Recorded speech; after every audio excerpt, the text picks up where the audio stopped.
யோசுவா அதிகாரம் 8.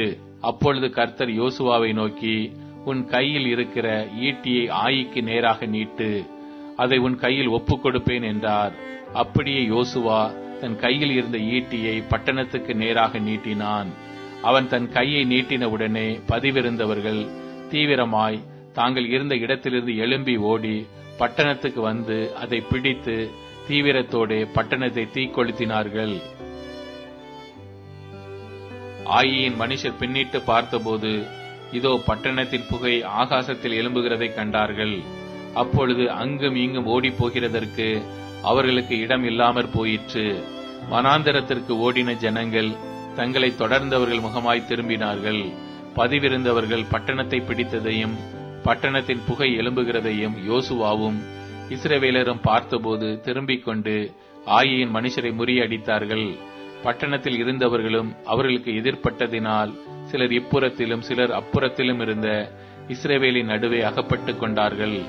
ஆகையால் அவர்களில் ஒருவனும் தப்பி மீந்திராதபடிக்கு அவர்களை வெட்டி போட்டு ஆயின் ராஜாவை உயிரோடே பிடித்து யோசுவாவின் இடத்தில் கொண்டு வந்தார்கள்.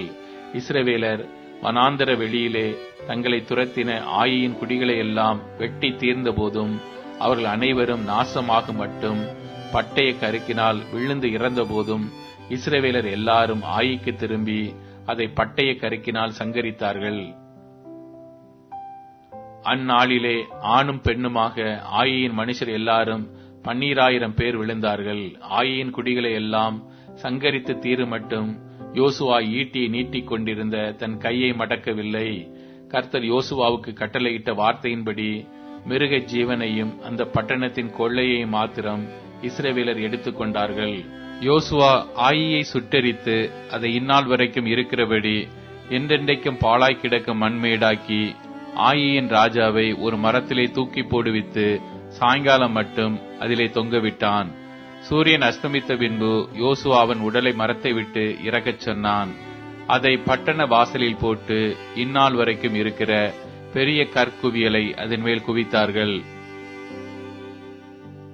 அப்பொழுது யோசுவா கர்த்தரின் தாசனாகிய மோசே இஸ்ரவேல் புத்திரருக்கு கட்டளையிட்டபடியும் மோசேயின் நியாயப்பிரமாண புஸ்தகத்தில் எழுதியிருக்கிறபடியும் ஏபால் பர்வதத்தில் இஸ்ரவேலின் தேவனாகிய கர்த்தருக்கு இருப்பாயுதம் படாத முழு கற்களால் ஒரு பலிபீடத்தை கட்டினான். அதன் மேல் கர்த்தருக்கு சர்வாங்க தகன பலிகளை செலுத்தி சமாதான பலிகளை இட்டார்கள். இஸ்ரவேல் புத்திரருக்கு முன்பாக மோசே எழுதியிருந்த நியாயப்பிரமாணத்தை அவன் அங்கே கற்களில் பேர்த்தெழுதினான். இஸ்ரவேல் ஜனங்களை ஆசீர்வதிக்கும்படி கர்த்தரின் தாசனாகிய மோசே முதலில் கட்டளையிட்டிருந்தபடியே இஸ்ரவேலர் எல்லாரும் அவருடைய மூப்பரும் அதிபதிகளும் நியாயாதிபதிகளும் அந்நியர்களும் இஸ்ரவேலில் பிறந்தவர்களும் கர்த்தருடைய உடன்படிக்கை பெட்டியை சுமக்கிற லேவியரான ஆசாரியருக்கு முன்பாக பெட்டிக்கு இருபுறத்திலும் பாதி பேர் கெரிசி மலைக்கு எதிர்ப்புறமாகவும் பாதி பேர் ஏபால் மலைக்கு எதிர்ப்புறமாகவும் நின்றார்கள். அதற்கு பின்பு அவன் நியாயப்பிரமாண புஸ்தகத்தில் எழுதியிருக்கிறபடி நியாயப்பிரமாணத்தில் சொல்லிய ஆசீர்வாதமும் சாபமும் ஆகிய சகல வார்த்தைகளையும் வாசித்தான். மோசே கட்டளையிட்ட எல்லாவற்றிலும் யோசுவா இஸ்ரவேலின் முழு சபைக்கும் ஸ்திரீகளுக்கும் பிள்ளைகளுக்கும் அவர்களுக்குள் நடமாடி சஞ்சரித்த அந்நியர்களுக்கு முன்பாக ஒரு வார்த்தையையும் விடாமல் வாசித்தான்.